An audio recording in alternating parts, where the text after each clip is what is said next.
Hello, this is Mary Tandri of DIY Salvation here with another Trum Talk, presenting you with what I've promised on my last one. Before continuing, I advise you watch the first 2 Trum Talk videos before this one if you have not already. Just click on the playlist link that takes you right to the first one, then the second, which will lead you right back here. I'll be ready and waiting once you've done this.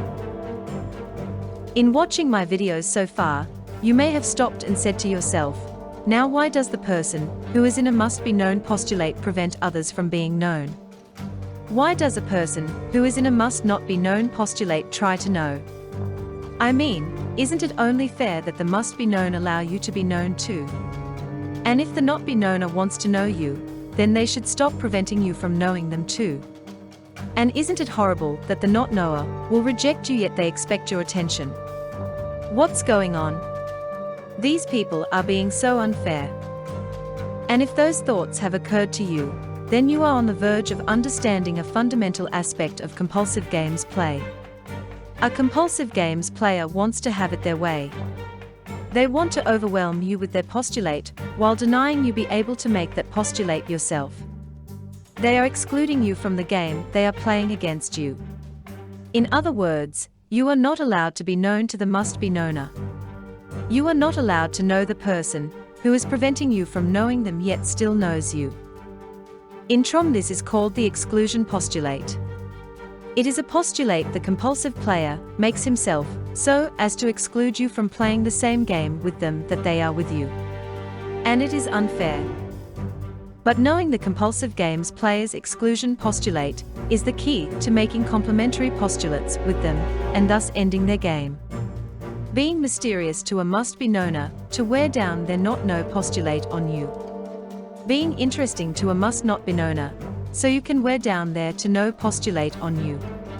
You are acting the opposite way they are, yet you are agreeing with their postulates. It's quite a neat trick when you think about it.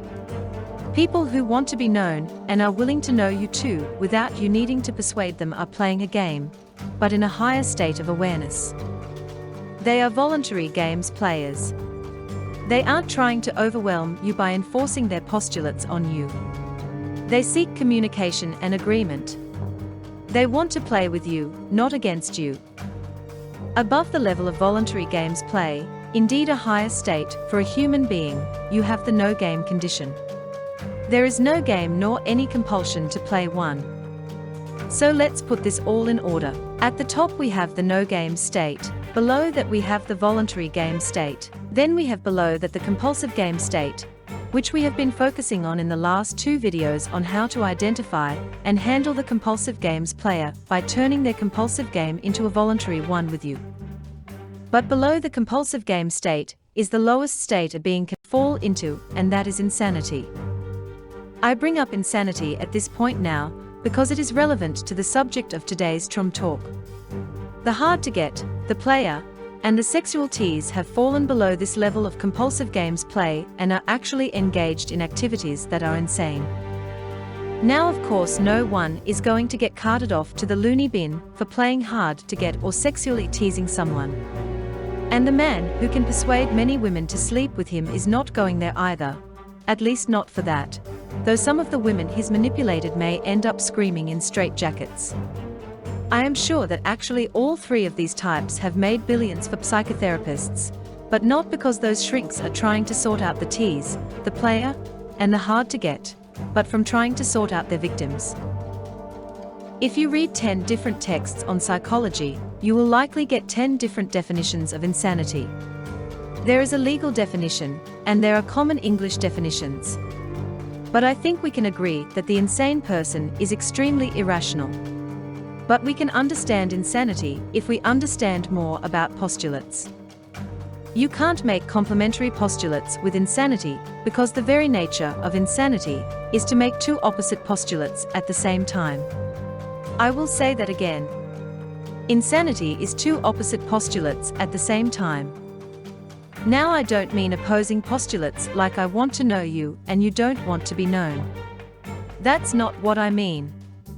I mean opposite postulates, like I want to know you and not know you at the same time, or I want to be known to you and not known to you at the same time.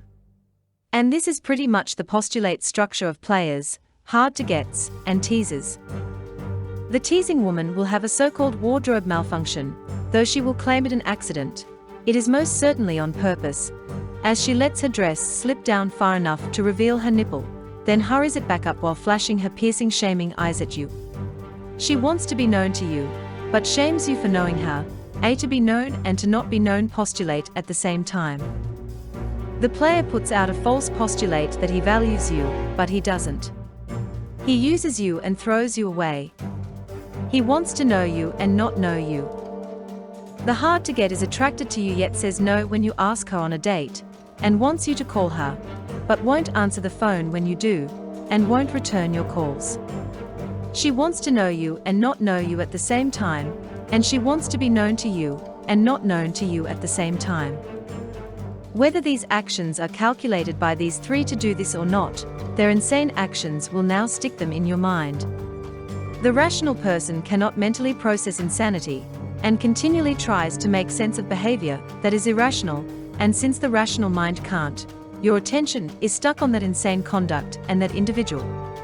People who make sense to you don't haunt your thoughts, now do they? The games you play with them are never going to end, because you cannot make complementary postulates with them. I mean, what are you going to do? Complement their postulates by knowing them and not knowing them at the same time, or not being known and being known to them at the same time? I think not.